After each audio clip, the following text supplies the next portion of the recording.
Hey there, I'm up here on the boat again. It's a Saturday morning.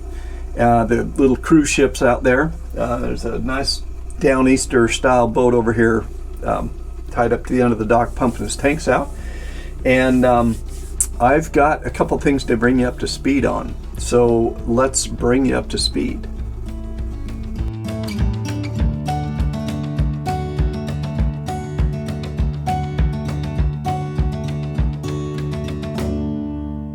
Okay, so here's the deal. I had big plans this time coming up here. I was like, all right, I am getting this thing out of the slip and going somewhere. But I don't know that I've mentioned it, but the anchor Windlass, the guy that I bought the boat from said it only would retrieve the anchor, wouldn't drop it. And so I was like, well, all right, I better make sure that all is working okay. What I found was when I would try to, I went out and I dropped the anchor down on the dock and pulled a bunch of the chain down and was trying to retrieve it, and every time I'd hit the switch it would trip the breaker on there's a breaker up front there, so it just kept tripping the breaker. There was definitely something wrong with it. So it's an old Windlass. It's made by a company out of England that's out of business now, and I just started disassembling the thing, and the gears were just coated in tar. I mean, it was a mess in there. So nothing would turn freely, and I think it just pretty much essentially burnt the little motor out. The motor is only the small little motor. I'll show you the stuff. I've got it all disassembled. I did find a guy in England who bought out the inventory of the company that made the thing in the first place. It's a like Simpson Lawrence Seawolf winch, and so he's bought out a bunch of the old inventory when that company went out of business and is still repairing and or modifying those windlasses. So I got a hold of him, I sent him some pictures, and he got back to me and basically said, you know, I can sell you a new housing with a bigger motor, and he gave me the price in British pounds. I converted that to US dollars. It's about $1,000 for his kind of rebuild of what I've got, which would leave me with a windlass that still is not supported, not made anymore, and maybe it would last a lifetime, maybe it wouldn't, and I'd be right back in this boat again. So I don't really think it makes a bunch of sense to go that route, even though it's more expensive to buy a new one.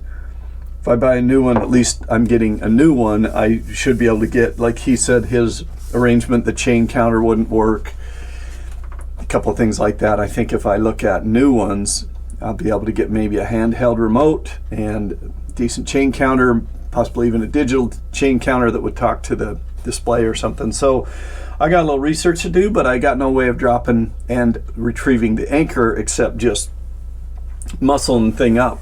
And so I'm not really convinced that I want to go out without an anchor that I can just deploy and get back if I need to. The guy next to me, I was explaining it to him. He's like, just go grab a mooring ball. Just go grab a mooring ball. What are you worried about? I'm like, I don't know, man. It just doesn't seem prudent to me to head off for the first time off to parts unknown I've never been to before without the ability to just, have to be able to deploy the anchor in whatever situation I find myself in. So I will not be taking his advice and just taking off on the assumption that I'll be able to find a mooring ball out there that's free and I can get onto again without even knowing where to start looking for mooring balls.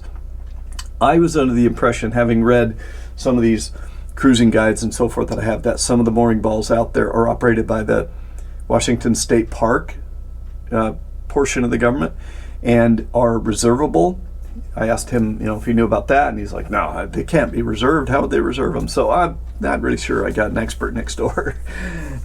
Anyway, so windlass we're dealing with. I got the Starlink satellite internet hooked up. I'll show you what I've done with that. I bought a little mounting bracket that clamps to one of the pole around the stainless around the top up there. I'll show you. I've got it up there. I've been using it. It's working fine. And then I also went through and started throwing away some of the old cleaning supplies. I mean, there was literally 10 things of wax that had a little tiny bit of wax in the bottom. You know, stains, same thing, top of the cans all rusted, all this kind of stuff. So I've got a cart full of junk that I'm throwing away. I'm just throwing away everything that I can that doesn't seem like it makes any sense to keep it. Nothing got thrown away on this boat. I've probably hauled off 500 pounds of stuff. So more of that today. I went and bought some new totes to kind of organize everything, because I've got quite a big space underneath the helm up on the flybridge. I'm going to get what I have left and what I'm going to keep organized and put away. And while I was at it, I had the stereo going up there on the flybridge, and the speakers were just like, they would be okay at very low volumes, but as soon as there was any bass or something, there was this horrible rattle like something was hanging on the back of them. I'll show you what I found. Long story short, I've got some new speakers to install. So let's get some of that done, and I'll show you what we've got. All right, well, I lied. My winch was made in Scotland, Glasgow, Scotland. So here it is. It was, again, it's a Simpson Lawrence Seawolf, and this is one side of the case. All these gears that are here, I'm soaking them in some cleaner just to see if I can clean them up. I was trying to clean them up and save them before I started, but they all go here. The motor drive unit comes through and sticks out in that first hole right there, and then everything else is just assorted gears. This is the chain counter, which runs that little gear right there, and there's the chain counter. So there was a chain counter here, but you can see this is our motor, and I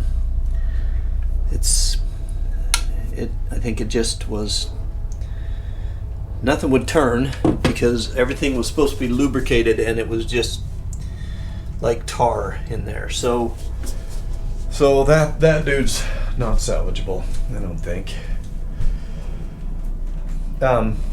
And then if we turn our attention to the flybridge, we've got a massive mess on our hands up here, but it's making progress. So here's what I've done. I underneath the helm station, in those two cabinet doors there's all that room from, it slopes down, there's a lot of room in there. And these two compartments over here on the side under the bench were completely full of stain and wax and polish and anti-corrosion stuff and yada yada, all kinds of stuff. So I have pulled all that out. I've kept what I'm going to keep. I've got the rest ready to be thrown away. You saw probably the containers down there. I've got some new containers. I've got a piece of grass thing that I put up here for the dog. So far she just thinks it's a bed. She hasn't used it as a pee spot, so we have to keep going all the way up to the grass up there. But I'm gonna start cleaning up. Let me just show you though, here's why we were having such an issue with these speakers. Well, I can't show you because I put the screws back in. I can on this one. So that's the cone of that speaker, and this one over here is even worse. We can see the ground through it. I just put the screws back in the cover, but that cone is completely shredded, and I think they're all that way. So I've got new speakers to replace all these. They're just too old and had a rough life, and they're at the end of it. So I got those. That was what they had at West Marine that was in stock. We're not building a critical listening station up here, just need good speakers. So I will get those installed today, and this place cleaned up, all this stuff put away. and ship shape, and we're not stopping until we're ship shape up here. So I'm gonna work on that for a while, and now I'll just show you the aftermath. There's no sense showing you while I'm doing it because it's gonna be boring cleaning stuff, but I will show you when I'm done, and it'll be better organized. All right, well, you cannot show speakers that are playing music to prove they work, especially when the music you're trying to play is a little Pink Floyd going in the background, or YouTube will think you're copyright violating this video. So anyway, there they all are, two towards the front of the area and two towards the back, all plugged in and working. There's the Starlink antenna mounted there, and I brought the cable around the railing. I haven't got it permanently installed in here yet, but I do have it outside, is pretty well laid out where we need it. Got a few kibbles out here for the crow, but yeah, it's up there and it's working good there. So that went off without a hitch. That was pretty easy, not a big deal. It's plugged in, turn it on, and give it 15 or 20 minutes before you start messing around with it thinking it's broken, because it's not. It just takes a while to get going. So yeah, it's a good day to work inside. It's raining a little bit. It was a little foggy this morning, so I'll just stay in here and get some stuff done. Everyone I've met on the dock who knew the guy that had this boat, just loved him. So, but I'm surrounded by chaos here. I cleaned out the underneath there. I'm just gonna spin you around, show you what we got. So again, shore power. There's a shore power cord out there hooked up to power currently. Rope to tie the aft, to tie off if we're tying to shore. Rope to tie off if we're tying to shore. Life jackets. There's more life jackets down there. There's enough life jackets for 87 people on this boat. More cleaning supplies were discovered down underneath there. So this is what I'm keeping. What I'm throwing away is out there in the cart. But I mostly have this thing emptied out now. That right there is an emergency tiller, which in my mind is in a extremely inadequate place. So let's see, the steering brakes. I got to run up here, dig through all of the stuff that's buried under here and find that, get it out of there, and then run back downstairs into the bedroom, put it in, steer the boat before we crash into the rocks. Is that gonna work? I don't think so. Anyway, so here it is. There's one part of a shelf over there I'll take out and chuck, but I'm gonna run the vacuum through here now and then start getting my container situated. I'll get my cable sorted out here, because you know me and cable, it's got to be clean and straight and orderly. And I'll check to see, I don't know if both my propane tanks have got propane in them or not. I ought to be figuring that out pretty soon, but there we have it. All right, well, we've made some progress, so I'll show you the fly bridge now. I'm hiding around the corner. Our pile of rope is still here, and this is the base off the Starlink thing. Got to do something with that, but I have in here now containers full of tools and cleaning materials, and all that stuff is put away in there. Over on the other side is the when the shit hits the fan compartment. It's got the ditch bag, the fire extinguisher, and all of the life jackets. By my count, there are 15, that's right, 15 life jackets on this boat. I guess you could put 15 people on here and not sink it, but yeah, 15 of them. So I kept them, but I've thrown a lot of stuff away. I did make some progress back here in the back. Let's go downstairs. So I have a little pile of stuff left to go up to the dumpsters. Got to get a place for the vacuum. But you'll notice that that old dead refrigerator that used to be in there is now gone. So what I did is I put the boat down, the dinghy, and lowered it down over the back, put it on the dock, threw it on a cart, ran it up there, and put it in the pile of old dead refrigerators, because there's a pile of them there. So yeah, some progress. I got still figure out some place to put all these ropes, but we're making progress. So I think what I might do, this one compartment now that had life jackets in it is now just full of charts and such. So I might empty it out, put all the charts up in the front one and make that another rope container, but this one here is totally full of ropes. So I think what I might do is drag everything out, just like I did with everything else, figure out what we got, what is junk, what can be tossed, and what should be kept, and then we'll go from there.